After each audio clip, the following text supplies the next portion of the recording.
Орусиянын Украинага болгон атайын аскердик операциясына 7 айдын жүзү болду.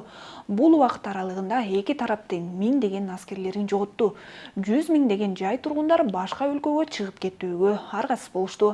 Сентябрда Украина контур чабуулга өткөндөн кийин Орус президенти Владимир Путин жарым-жартылай мобилизация жарыялады.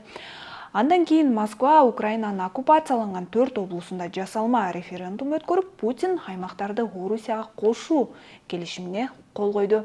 Ал арада Украинанын президенти Зеленский мындан ары Путин менен эч кандай сүйлөшүүлөр болбой турганын айтып, аман калуу үчүн мобилизацияланган орус жарандарын багынып берүүгө чакырды. Мобилизациядан улам орус жарандары Орусиядан качып чыгышууда. Мындай кырдаалда Москва мигранттарга көз артып жаткандай.